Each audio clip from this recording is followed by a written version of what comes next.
So Dr. Willoughby, along with his associates, created a protocol to try and save Jeanna's life. This is now known as the Milwaukee Protocol.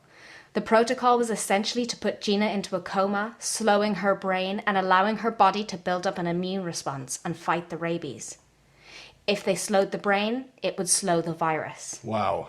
This had never been done before, and with it being Jeanna's only chance, they took the idea to her parents, just 30 minutes after finalising the never-done-before protocol. Knowing the outcome of doing nothing, aka she dies, they agreed. Another quote from him here. Jeanna's parents were remarkably altruistic in recognising that it was going to be a fatal disease, and maybe we could learn something for the next person.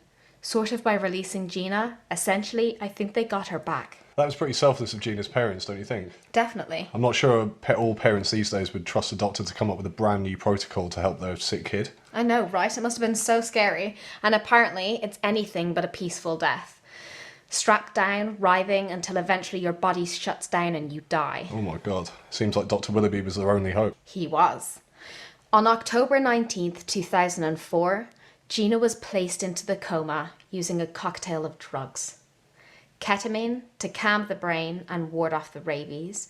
It had been successfully used in a 1992 clinical trial in combating rabies in rats.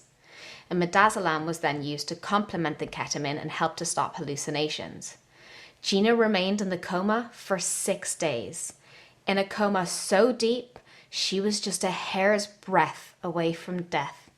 She was then given antivirals ribavirin and amantadine.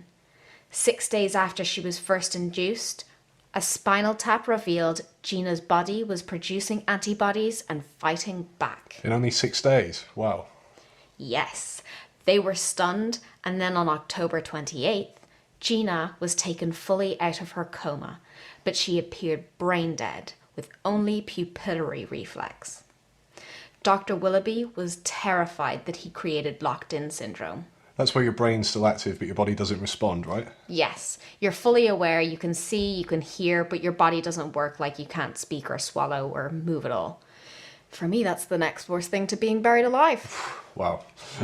So Jeanna wasn't moving or responding to pain. Dr. Willoughby thought she was in a vegetative state and stated that it was the worst day of his life. 2 days after being brought out of the coma, Jeanna opened her eyes and could move them. 2 days after that, she could raise her eyebrows, which gave Dr. Willoughby a glimmer of hope, but he wanted to put it to the test. During the time that Jeanna was in hospital, all of her medical team and family wore PPE, like gowns and masks. Dr. Willoughby wanted to see if Jeanna was able to recognise her mother. They both stood at the side of her bed and removed their masks, which they both had to wear as PPE, and Dr. Willoughby watched as Jeanna looked at them both, but kept looking at her mother. This gave them hope that she was still in there. Slowly they started to notice improvements in Jeanna's condition. She managed to regain the reflexes in her knees, and then one day when the nurse went to suction her mouth, amazingly, Jeanna was able to open it to help. Oh my god. I know this has already happened, but come on, Jeanna. I know. So intense. Well, in an interview for the documentary, she said that whilst she was in there and slowly getting the motion back, she couldn't speak or make any noise. That must have been so weird, so frustrating. I literally can't even imagine it.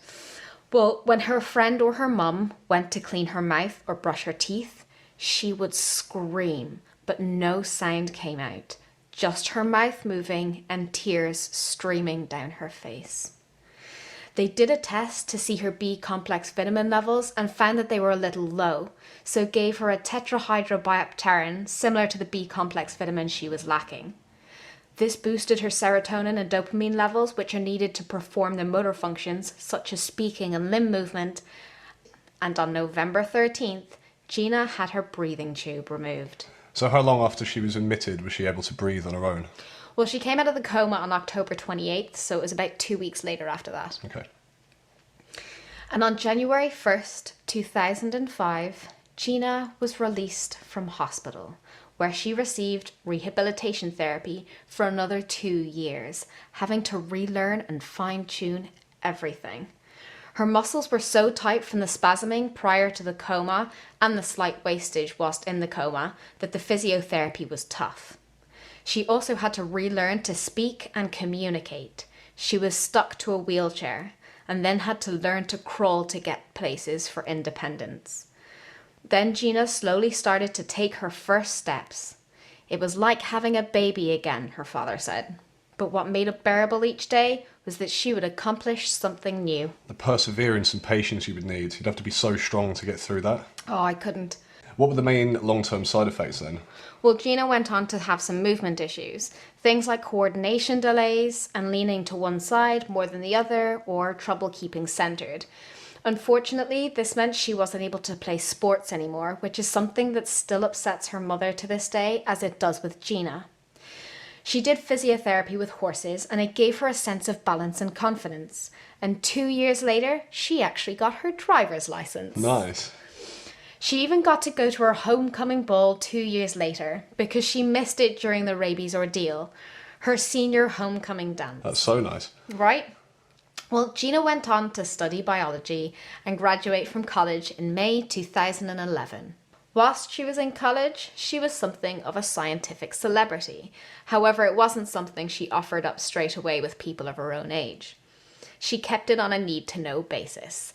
But you know what school is like, she still became the rabies girl. Oh. It probably didn't help that a TV camera was there to capture her first day. No way.